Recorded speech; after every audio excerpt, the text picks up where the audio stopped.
Welcome to Playback Mansion. Today I'm joined by Thomas Tan of Galleon Audio and Thomas in Stereo. And I'm so happy you could join us. Thank you. All right, glad to be here, Ryan. So, Ryan, what do you hate about the current YouTube space when it comes to talking about reviews?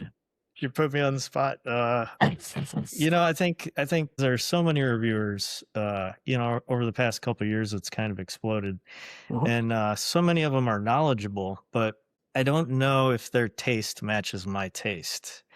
And so I think it's really helpful when people talk about what genres they listen to and when they address like the size and shape of the room they're in. Yeah, I think that's the main problem is that not knowing which ones are gonna deliver on giving me something that I'm seeking.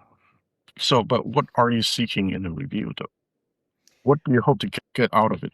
Well, one thing that I like about your reviews, and it's been consistent over time, is how descriptive you are of the different characteristics of the sound of different products. So instead of giving value judgments about things, you're very focused on your subjective impressions. I mean, it's still somewhat subjective, but you're singling out different aspects of the performance, and so that's something that I can kind of pay attention to and say like, well, my system is rolled off, so it makes sense that this product would probably help balance it out or give me something that I'm looking for. See, my problem with today, the whole YouTube scene, is that people, the way they use videos, they watch YouTube videos, is that they just want to know one question: is it good or not? Is it the best value or not? That's all I care about. Tell me to buy this. I get emails like that all the time. All they want is for me to make the right decision for them so that they don't feel like they made a mistake. And that's number one. And number two, my issue is that people have a problem with trusting YouTubers because we don't, at least me, I don't make negative reviews. Okay. So I don't so something comes in my house, it sounds not to my taste, I don't bash it, I just send it back. But what people don't realize is that everything sounds good today. We're not 10 years ago, right? An ever solo DAC, which is not that expensive, $600-700 sounds fantastic for objectively. If you objectively look at it and you compare to things that 20 years ago, 10 years ago, it does sound fantastic. Now, of course, if you compare to a lot of things like me and my buddies, then you'll see the shortcoming of a $600 DAC. Yes. But that doesn't mean that the DAC is not good. It's just, we have things to compare. So we don't make any negative review videos. It's not because we're not, at least me, not being not honest. It's just that that's the reality of things. That's why I say I feel sorry for Steve Huff, because when I look at the comments, people accuse him of saying, oh, once again, this is very good. Once again, this product is very good. Once again, this product is very good. But the truth can be, yeah, they're all good. It's just a question of taste, right? Because ever since I started my channel, at one point I realized that it all comes down to a question of taste. That's why the way you use a YouTube video should be this. You watch 5 YouTubers. If they describe this amplifier having a rolled off top end, and that's all, then that's what you should be taking away from it. Not like YouTuber 3, 4, 5 said it's good, YouTuber 2, 1 says meh, therefore I average it out, it's a good meh. No, that's not how you use a video. You say, if the mid-range is smooth, if 4 out of 5 agree on that, you know that, okay, this is my expectation, right? If you, like the Galleon TS-875, people say it has a 2B sound, but what does it mean? It means that the decay is a bit long on the top end. So there's a bit of air when you listen to it. So when you have 10 YouTubers, 9 out of 10 saying the same thing, then you have that correct expectation. Yeah, I think that's exactly right. At least that's how I listen to them. But that's a funny example of like having a check mark. Like 5 of them liked it and 3 of them didn't. Like that's you're missing the point if you do that. Yeah. But I understand because I get emails all the time. Thomas, please help me decide Comet or A75 or Discovery. I get that all the time. And then, yes, I ask them your room size, what is your speaker, what is your listening habits, blah, blah, blah. I try Yeah. to choose for them. But ultimately, that's the thing with audio. You don't know until you plug it into your system, Yes. right? And if you buy something based on, let's say, my recommendation, Hmm. and you don't like it, it's not necessarily because I'm wrong, but it's because it just didn't work for you. Yeah. Yeah. And also, there will be times when I'm wrong. And I'll tell you the Hmm. story about this Matrix preamp. Hmm. Okay, am I wrong or am I not wrong? You decide. All right. Oh boy. So recently, Matrix sent me this nice preamp. Okay, Mhm. very expensive. I think $6,000 to $8,000. I plug in my system and I'm like, okay, it's very laid back. It's not like dynamic, and I Mhm. and I bring it to my friend's place. They listen and they get the same impression. Mhm. Uh, the only person that really, really liked it was Mr. Vintage. He said, "Man, this is very high-end sound, great separation, blah blah blah blah." But the rest of my friends were really like, Thomas, it's a little bit too laid back for my taste. So Mhm. in my video, I'm pretty sure I haven't watched it again for a long time, so I don't remember what I said. But I'm pretty sure I laid out all the pros and cons to it. Right? If you Yeah. like this laid back kind of sound, go get it. Here's the problem. At the Montreal Audio Show recently, I went to visit my somebody I know, Altitude Audio, and I walked in, and he was using these $200,000 speakers, and it sounded spectacular. It was like the biggest room at the place. It was dynamic, it was detailed, it was great. Mhm. And then I look at the preamp. I'm like, damn it, that's the preamp I reviewed that I say is a little bit laid back.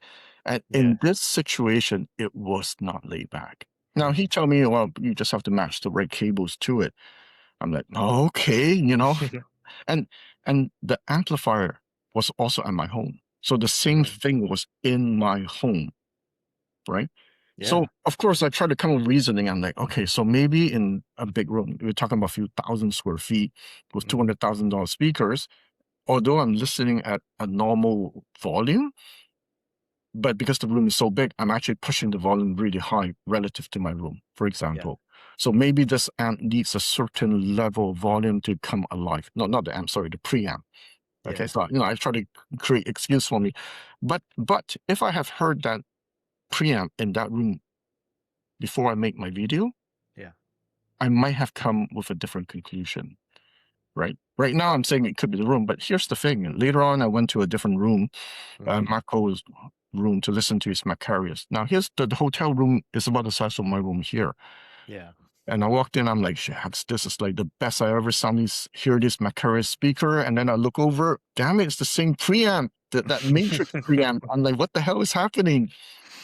Okay, it Yeah. was connected to a $30,000 amp, Yeah. but still, it was not laid back. Mm. So, am I wrong? You can argue W- that. You can Well, argue it. But was I honest about all my experience? Yeah, yeah. absolutely. I So, think that's a really good point. I do see in mhm, the comments people really taking it personally when their experience doesn't perfectly match up with their expectations. And mhm, yeah, that's a really good illustration of even you listened to it at your friend's houses, yeah, but it wasn't even until you listened to it with the same gear you had it, yeah, and yeah, it still yeah. sounded different. So Yeah, like, but the point is, for somebody who bought it and they have the right room for it, they're gonna say, mhm, Thomas, man, your review is garbage. It's used to, yeah, right? That's the downside to it. No. yeah. Yeah. But there is value in reviews because without them, since we can't listen to them at brick and mortar stores anymore, that this is the whole game. This is the whole industry. Is you Mhm. know do Yeah. do the reviewers are they giving you a good representation? And I think almost everyone is doing it to the best of their ability, their best description. I don't think a single YouTuber reviewer would, if they hear something that's bright sounding, will say that Hmm. it's laid back sounding. Yeah, Right? I I think don't that's think they'll, exactly they'll, right. they'll do that, right? Yeah. You can argue maybe, okay, let's say they get $1 million check in their bank account. They might think that, it's okay, but in the video, they might say, oh, it's the best thing ever. No, no, no, no, I don't see it. At least that's not, I don't see the world like that. So, Some people say the goal is to have like their perfect end game system. But I find the journey just as fun. I love it when my system is hitting, like when it's really sounding nice. Mhm. But I also love it when I hear about an interesting new product and I get to be curious about it and satisfy that curiosity. Yeah, I get these kind of email all the time. Should I upgrade to this? Should I upgrade to that? And I always write Hmm. back, say, okay, but what is in your system that you're missing? Like, and Yeah. some of them will write back and say, no, everything's good. I love it. I'm just curious. And I tell Yeah. them, look, man, just stop. Just enjoy the system. You don't need to upgrade. Just stop. Yeah. Well, I think there's one aspect that almost every audiophile shares, and that's discontentment. Like maybe we'll have a great system for a long time. I bought some Advent speakers, and the guy who sold them to me, he just listened to them every single day for 30 years, I think it was, or Mhm. 40 years. Wow. And I thought that's like the ideal of what an audiophile experience should be, is that like you find this thing that you love so much that it never changes. Mhm. But that's where I've evolved over time, where I think like for him that's great, but for me, like I like the game of it. It's almost gambling too, because you spend money on something and you hope it sounds good. Yeah. Well, that's what the best thing is to go maybe in the used market. You actually Yes. end up either breaking even or even making money. So that's how I, Yeah. I roll in the beginning, right? Like it's not like anybody Hmm. wants to send me anything to review. So I'll go buy Right. it and then sell it either at a profit or a slight loss. But it gave me that the ability to keep going and going and going. Yeah. But Yeah. Yeah. I absolutely agree. I'll Yeah. tell you what though, after you spend so much time with so many gear, like I have, after a while, you kind of do get over the honeymoon phase. So that's why a lot of times, sometimes I get a streamer sent to me, 20 grand, just sitting there for 3 months. I will not even bother opening. So Yeah. yeah, it's just a phase. I think at one point you realize, you know what, I'm just gonna enjoy the music. I don't need a $20,000 streamer. Then I plug in $20,000 streamer. I'm going, holy shit, man, this is amazing. Uh, Well, that's the dance of it. That's like the fun, is like we're not like born and then we stay the same person, with the same opinions. It's like a hobby that can grow along with the person. mhm. Unfortunately, it can be expensive, which is why buying used stuff is such a great idea, because or buy from a place that is good about return. You mentioned designing your own speakers, and so I wondered what fuels your passion. Like, is there a hole in the market? Is there something you're not hearing that you want to create? Oh, gosh, that's a good question. You see, I've been successful in bringing amplifiers to market, but Mhm. speakers is something that I face a big challenge. That's why I have brought Mm. maybe one or two speakers out to market. And partially, I think how I approach designing a speaker is a little bit different.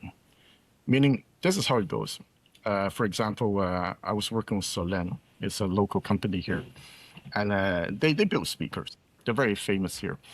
And I would go Mm. to them, and I would speak to one of the guys called Laurent, very young guy, very smart. And I would tell them, and he knows my taste. So instead of going like, all right, Thomas, what kind of speaker you want to design? What is the curve you want to create? So I would Mm. tell him, this is the curve I want to create. And we'll use the computer to simulate that curve. And then with that information, he'll take it and then he'll build a speaker from it. So these are things that we've been trying to do, and yet it's I'm still not there yet. It's difficult. Yeah.